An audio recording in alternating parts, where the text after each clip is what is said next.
I cannot overstate the importance of starter Pokémon. They are a player's first partner, the foundation to a trainer's team as a whole, and one of the most celebrated aspects of the massive media juggernaut that is the Pokémon franchise. I've done no research on this, but there's a pretty good chance that your favorite Pokémon, or at least one of them, happens to be a starter Pokémon. They define the game they appear in. It's hard to think of a Pokémon game and not directly associate the 3 Pokémon that you'll be choosing at the very beginning. And it can't be understated just how crucial these 3 Pokémon are to a player's enjoyment of a game. The second you pick your starter Pokémon is the second it becomes your journey. And that is so vital to a player's enjoyment in a strategy RPG. Obtaining your first Pokémon should be the game's biggest priority. If a game tends to delay giving you your first Pokémon, it gets noticed, and not in a good way. A first Pokémon is important, and a starter trio is a great way to simplify what the series does best. If I had to give one singular reason why I like this series, it wouldn't be satisfying gameplay or graphics. It wouldn't be difficulty or engaging mechanics. It would be the level of customization that Pokémon offers me. And this choice at the very beginning of every game is where it all starts. The series follows this formula religiously, and they are fully right to do so. Even though it's not really a fork in the road, you'll be playing the same game no matter which option you pick. Each starter really does feel like a fresh adventure. Even as a fully grown man-child, I still play through each new entry multiple times to get a sense of what each starter option feels like to play. These Pokémon are such a crutch for the series, but they're also forced to bear the brunt of the weight as the franchise carries on. For every change the series makes, starter Pokémon are affected tenfold. These Pokémon do a lot of the heavy lifting whenever a new Pokémon game is announced. They're usually the first Pokémon revealed to us, the ones intended to sell you on the latest entry in the series. It's a lot of pressure, and, unfortunately, I'm starting to see cracks beginning to show. If I were to mention a recent trend of starter Pokémon, your mind probably jumps to the tendency towards human designs in later gens. I've seen this mentioned a fair amount on the internet, and while I would agree that I find these bipedal designs more off-putting on average, that's not the only base I'd like to cover. I'm also going to be looking at starters from a mechanical point of view, how they actually feel to play. But it should be said that designs are the first thing we notice about a Pokémon and the first thing revealed. You can imagine how silly and less appealing it would be if the first thing revealed about a Pokémon were its stat spreads. But there's an uncertain aftertaste when a new design is revealed to us. Throughout the build-up to a new game, it's essentially a slam dunk for the Pokémon Company to dangle 3 cute first-form Pokémon in front of us who are red, green, and blue, and have the Pokémon community snapping at the bits. Oh my god, are you on the Sobble Squad or the Grookey Gang?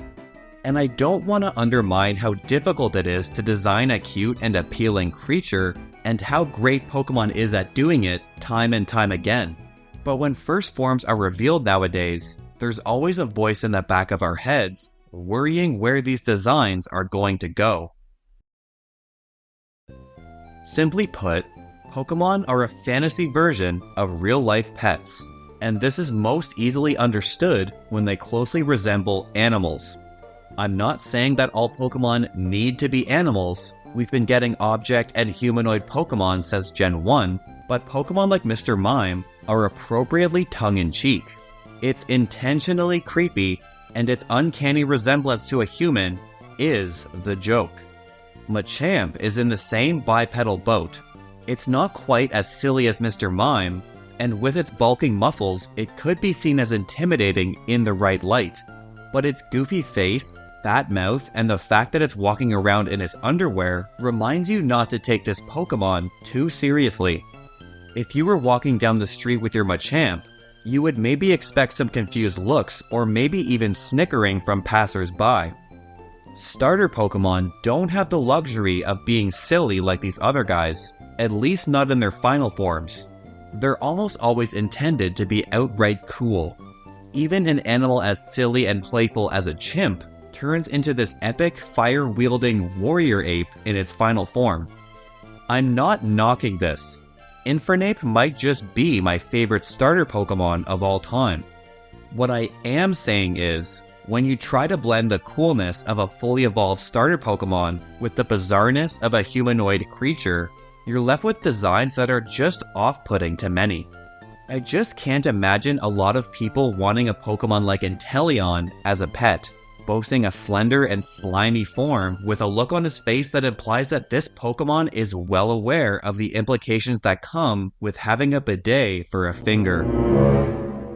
It's just not quite what I'm looking for in my most trusted partner. On top of that, starter lines nowadays are often married with a secondary activity or job, like a magician or a soccer player.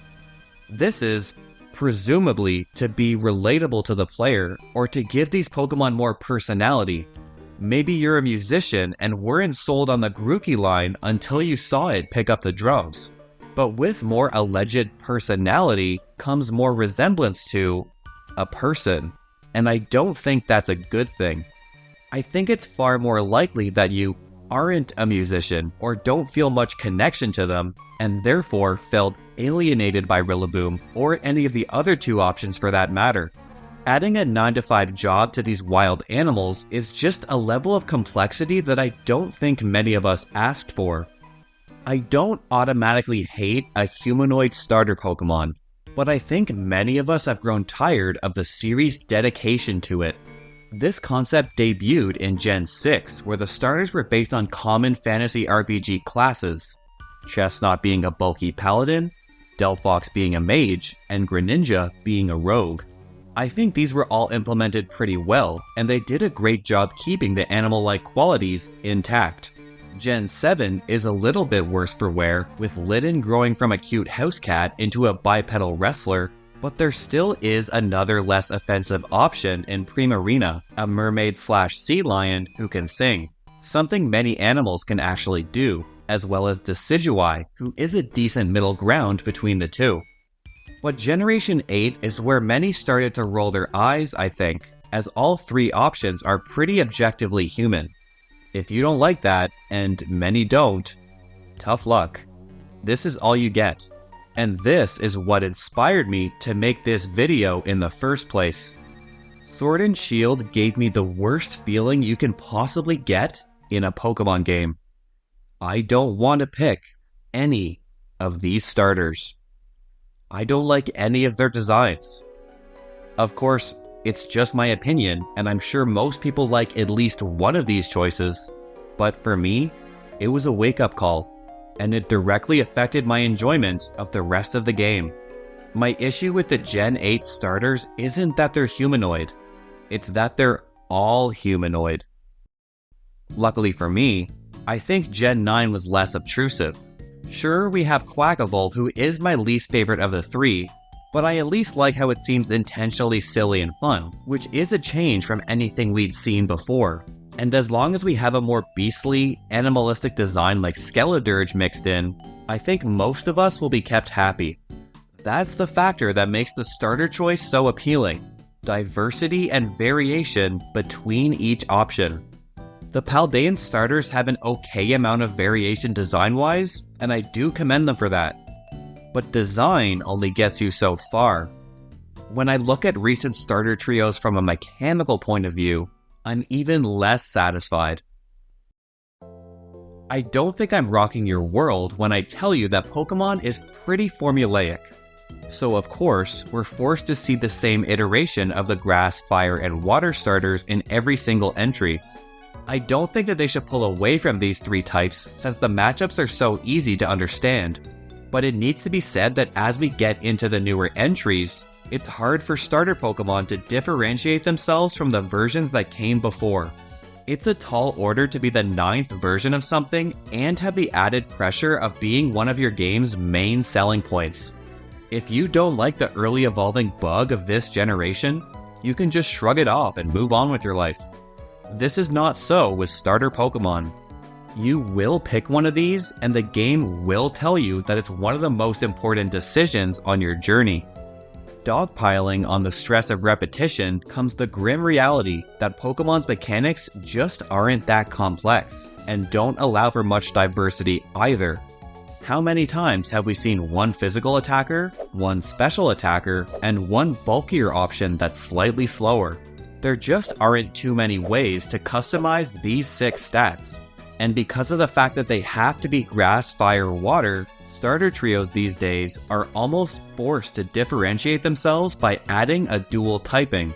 When a new starter trio doesn't have a secondary type, it feels incredibly redundant, at least to me. It feels like a downgrade of something we've already seen before. Notice how all 3 starter options in Galar have a very similar stat spread of a starter we've already seen in previous generations, only minus the dual typing and with a bit of power creep mixed in. Now you might say that this has been happening from the very beginning. Typhlosion, the fire type starter, as early as Gen 2, is a pretty fast and fun fire type to use. Sure, it's got a shallow move pool, but mashing Flamethrower will get you pretty far in any game, especially with stats like these. Except, I tricked you. These aren't Typhlosion stats. These are Charizard stats. You might have missed this because Charizard and Typhlosion have the exact same base stats. Typhlosion is just Charizard without the flying typing and therefore a shallower move pool.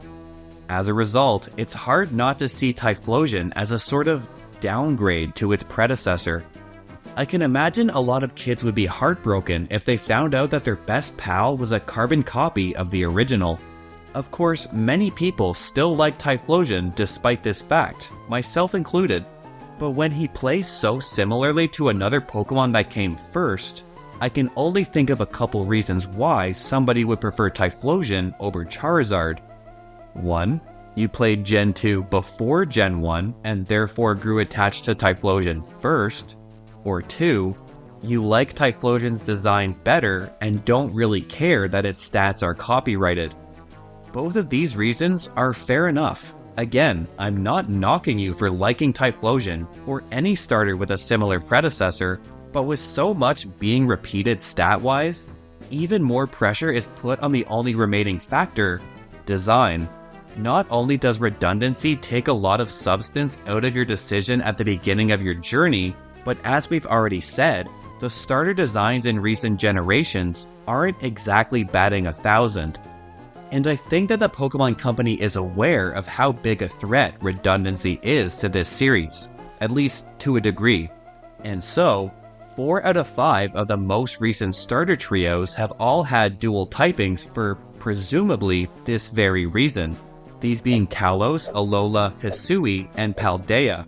And admittedly, the dual typings really do help differentiate each trio from the last.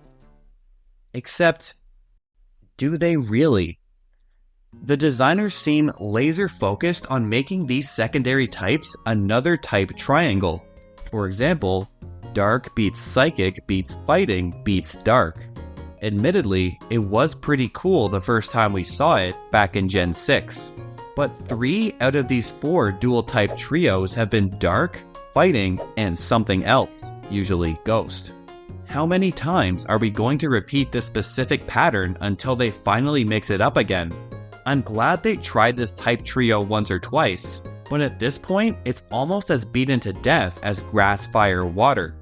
There are plenty of other type triangles out there, but even if there weren't, I don't think a secondary type triangle is necessary, because balance is starting to come at the cost of believability. When all 3 of these Pokemon perfectly counter one another or have a secondary type that perfectly balances the 3 out, it becomes painfully obvious that these 3 Pokemon were bred in a lab, designed for the sole purpose of having you choose between them rather than being an actual wild animal in their native region, something that they already struggle with when they play soccer or dance around like a human being. Yeah, it kinda sucks for fans of a Pokemon like Sceptile to pick the only starter option that doesn't have a dual type, at least in Gen 3. But on the other hand, it's hard to believe that the Paldea trio actually exists in the wild when each one is so clearly intended to balance the other two out. Pokemon's dedication to creating this perfect balance, this perfect trio that solely exists to revolve around each other, makes each Pokemon feel less like an individual. I would much prefer they try some new typings out, even if they don't create a perfect loop.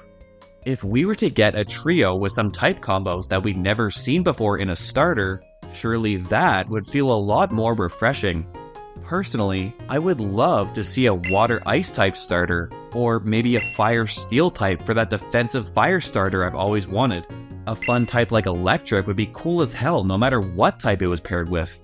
I understand that certain types like bug or poison would be hard to pull off for a design that requires so much mass appeal, but a man can dream. It's just a real shame that the designers don't mix it up every now and then. Yet another issue that's challenged starter Pokemon in recent years is power creep. Obviously not an issue inherent to starters themselves, but to the entire series. And yet, for an in-game playthrough, I would still say that starter Pokemon are the most egregious example of power creep. But how can that be? Starter Pokemon always have a base stat total around 530. In the era of power creep, that is to say, in recent generations, no Pokemon is outright bad, and certainly not a starter Pokemon. And starters have always been some of the best Pokemon in the game, no matter how much a region pits against it. But there is a difference between being your most trusted partner when the going gets tough, and being the only Pokemon you need to absolutely obliterate the entire game.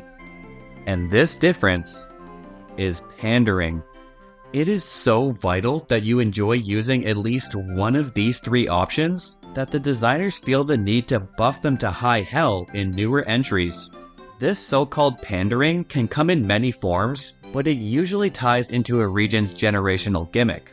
Z-moves and Mega Evolutions are a couple of examples, but I actually think that the most egregious is the signature move. These are moves that are exclusively learned by a certain Pokemon line. Signature moves of starter trios began innocently enough as early as Generation 3. Leaf Blade, Blaze Kick, and Muddy Water debuted as the signature moves of Sceptile, Blaziken, and Swampert respectively.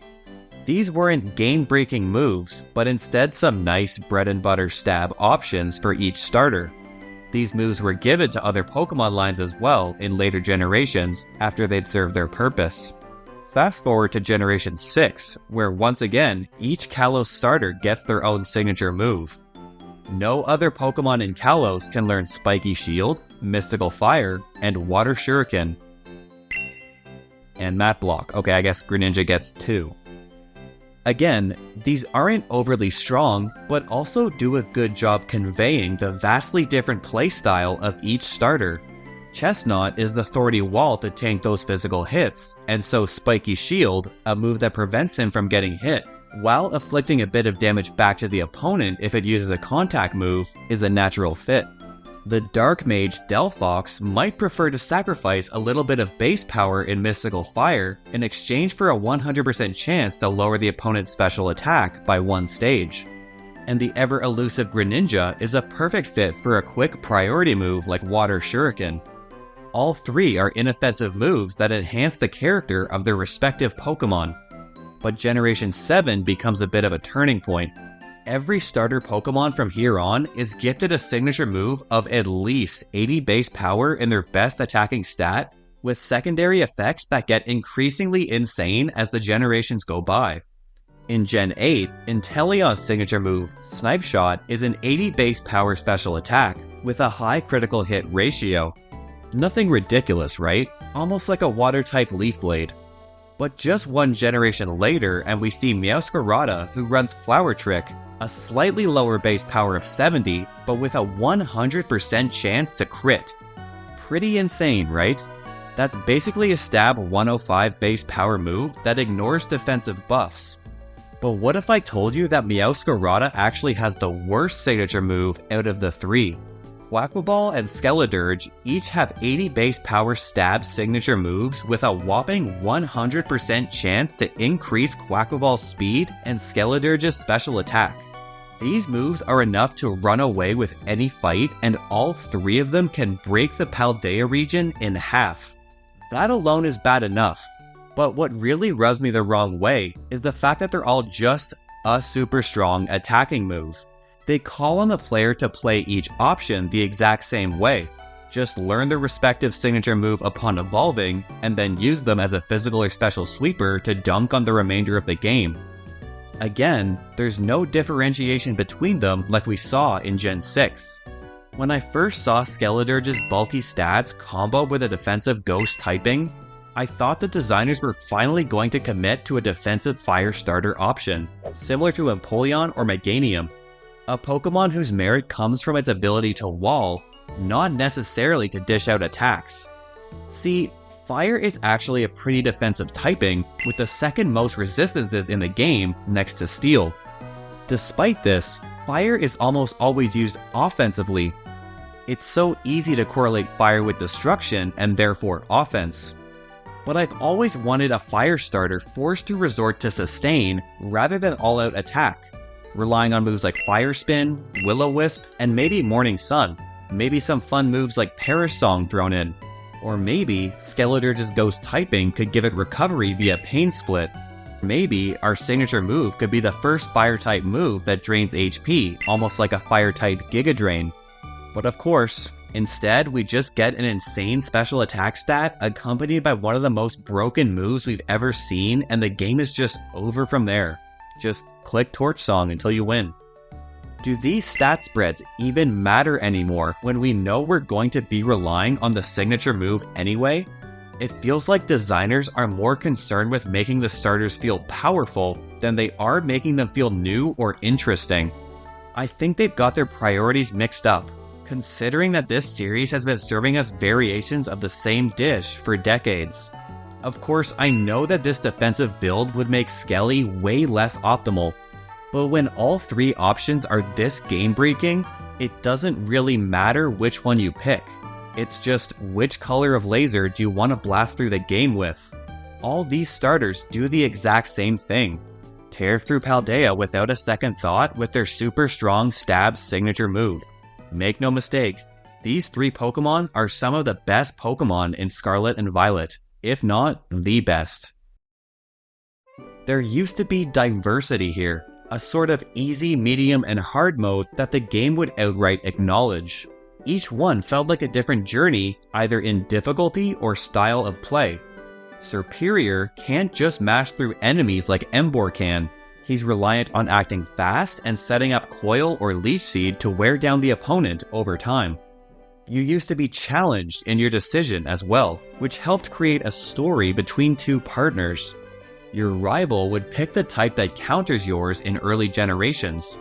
The fact that your rival does the opposite in recent games is often seen as a criticism on the quality of the rival, but I think its effect on game difficulty and by proxy a player's bond with their first Pokemon is sometimes overlooked. Having the type matchup stacked against you might create the feeling that you chose the wrong starter. A jerk rival would often help grease the wheels of this Zero to Hero arc. The game should challenge your decision at this point. Maybe Squirtle would have been the better option. He counters my fire type so well. Even Brock and Misty are really tough. But through your bond, you and Charmander eventually overcome the odds stacked against you. Despite being told that you picked the wrong Pokemon, you saw potential in Charmander from the very beginning. Or maybe it was your talent as a trainer that saw that potential through. Regardless, a stronger bond is created when there is reason to doubt your decision. But it doesn't have to be a matter of game difficulty. You don't need a jerk rival, but there should be some competition. I find this dialogue interesting from Charon in Black and White 1. By no means is he a jerk rival, but a smart and studious kid. Charon knows his stuff when it comes to battling. He gets the last choice out of you, him, and Bianca when picking your first Pokemon. But he's okay with that in the end, saying that he lucked out and wanted the third option from the start anyway. It's a smart bit of writing that might make a beginner think twice. It's laid on thicker when Charon is shown to be the tougher of the two rivals and has the starter that counters yours. There's just less of a story when the player is tearing through the game right off the bat. It comes off incredibly patronizing when Hop is constantly telling me that I've mastered type matchups. Because, no, I haven't, Hop. It was you who picked the starter option that was weak to mine. This dialogue would ring a lot less hollow if Hop had picked the starter option that countered mine, but I had caught another party member on Route 2 to cover my weaknesses. That is a mastery of type matchups, and that is a level of play that should be rewarded. Because otherwise, starter Pokemon have become some of the game's worst examples of pandering. There's no incorrect option in modern games, because every option is the same in a sense, just painted a different color, and this is when starter Pokemon are at their worst. Whether it be via designs, typing, stat distribution, or signature move, there needs to be variation here. You know what happens when there's no variation in a starter trio? You get these guys. When there's no mechanical diversity, it all comes down to which design you like best. And as we said earlier, design is subjective, and certain designs can be hit or miss.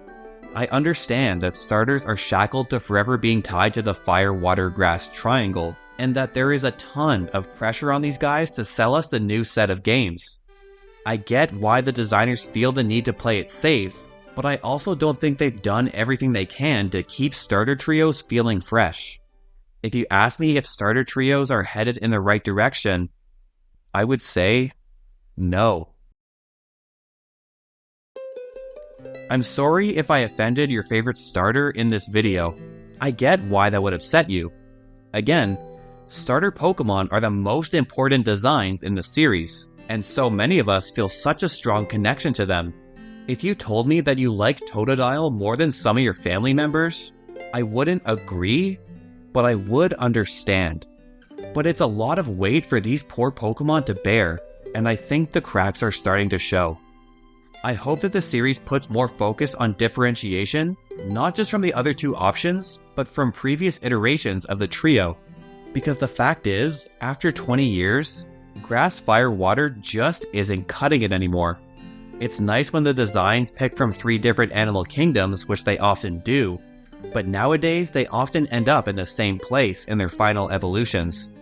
With the more relatable human designs combo with game-breaking signature moves and min-max stats, it almost feels like developers are saying, please God, feel attached to one of these Pokemon. But when each option is so similar to the Pokemon standing next to it, it eliminates so much of the decision-making and customization, the crux that this series relies on. What happened to starter Pokemon? Nothing.